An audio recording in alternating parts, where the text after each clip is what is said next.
ताकत कुर्सी की बड़ी होती है या ताकत जनता की बड़ी होती है।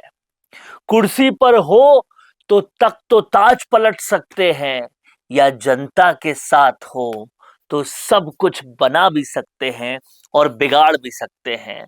अगर किसी भी वजह से इन दोनों बातों में आपको कोई भी कंफ्यूजन हो तो आपको ये समझ लेना चाहिए, उदाहरण देख लेना चाहिए हनुमान बेनीवाल का, और तब पता चलेगा कि कुर्सी की ताकत से ज्यादा आज भी लोकतंत्र में, जनतंत्र में ताकत है जनबल की।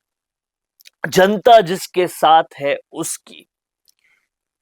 हनुमान बेनीवाल ने कई बार इस बात को दिखा दिया है कि बिना एक भी विधायक हुए कैसे वो पूरी सत्ता को, पूरी राजनीति को हिलाने वाले कई सारे बड़े बड़े काम कर सकते हैं।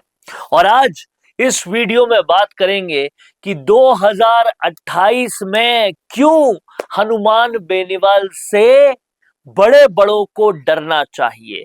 क्या वो वजह है जिस वजह से बड़े बड़ों को चिंता होनी चाहिए हनुमान बेनीवाल और उनकी आने वाली रणनीतियों को लेकर। इस वीडियो को आखिर तक देखिएगा। हनुमान बेनीवाल पहले सिर्फ और सिर्फ नागौर और बाड़मेर तक सीमित थे और इन्हीं दो जगह पर ज्यादातर अपनी राजनीति करना चाहते थे। कुछ और जगह कैंडिडेट्स अगर खड़े भी करते थे तो फोकस सबसे ज्यादा नागौर और बाड़मेर पर ही रहता था। मारवाड़ के बाहर तो उनके कैंडिडेट्स भी मुश्किल निकलते थे।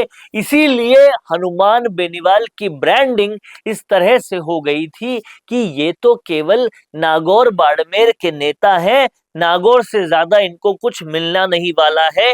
एनडीए से भी जब गठबंधन किया था तो केवल सांसदी एक सीट पे मांगी थी और कुछ मांगा भी नहीं था। लेकिन अब समझने वाली बात यह है कि क्या वो बेनीवाल पुराने वाले बेनीवाल ही है क्या, जो नागौर और बाड़मेर से आगे सोचते ही नहीं है, और शायद इसलिए उनसे कोई तकलीफ भी नहीं होनी चाहिए। ऐसा अब नहीं है। अब का हनुमान बेनीवाल पूरे राजस्थान भर में आरएलपी का नाम चाहता है, झंडा चाहता है, आदमी चाहता है और आरएलपी को बुलंद करना चाहता है।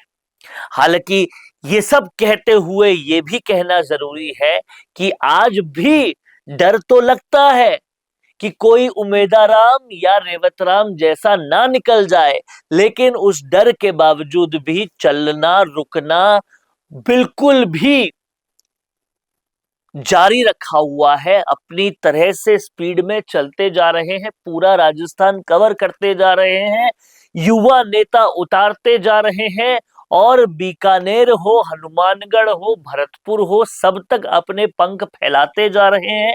इसीलिए कहीं ना कहीं सबसे ज्यादा दिक्कत, परेशानी बड़े बड़ों को 2028 के लिए ये होनी चाहिए कि अगर 26 तक हनुमानगढ़ कवर कर लिया, बीकानेर कवर कर लिया, चले गए भरतपुर तक, और उसके अलावा बातें सीकर की भी कर रहे हैं और दूसरी जगहों की भी कर रहे हैं, तो 2028 तक ये और कहां-कहां फैल जाएंगे। मसला ये नहीं है कि कितनी सीटें जीत जाएंगे, मसला ये उससे बड़ा है कि कितनी सीटों पर बड़े बड़ों को हरवा पाएंगे। अगर ये करने में हनुमान बेनीवाल की रफ्तार इतनी ही रहती है जितनी अभी है, तो दिक्कतें काफी बड़ी हो सकती है। और इन दिक्कतों का बड़ा होने का सबसे बड़ा कारण ये है कि अभी जो इंप्रेशन बन रहा है, अभी जो कहीं ना कहीं लोगों का रुख बन रहा है, वो रुख ये है कि मुख्य अपोजिशन का काम, मुख्य विपक्ष का काम कांग्रेस नहीं बल्कि हनुमान बेनीवाल करवा रहे हैं। राजस्थान के मुद्दे वो उठा रहे हैं। कोई भी मुद्दा हो, अगर सॉल्व करना हो तो हनुमान बेनीवाल का उस पर धरना कर दो, वो सॉल्व हो जाएगा। ये धारणा बनती जा रही है, और ये धारणा अगर बनती रही तो हनुमान बेनीवाल को ताकत और भी ज्यादा मिलती रहेगी। पहले हनुमान बेनीवाल मारवाड़ तक सीमित थे, फिर दूदू में बहराणा दाम करके ढूंढाड़ तक पहुंच गए, फिर सीकर जाकर कहीं ना कहीं चैलेंज कर दिया अमरा राम को और पहुंच गए शेखावटी में भी, और इसके बाद रुके यहां पर नहीं, कदम बढ़ा लिए ब्रिज तक भी, और भरतपुर में जाटों के आंदोलन का समाधान निकालने का वादा कर दिया।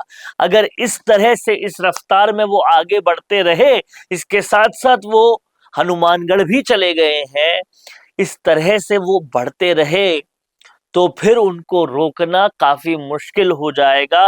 और 2028 में अगर वो आरएलपी को उस पायदान पे ले गए कि जीते भले ही कितनी भी सीट, हरवा बहुतों पे पाएंगे, तो बहुत सारे लोग परेशान हो जाएंगे।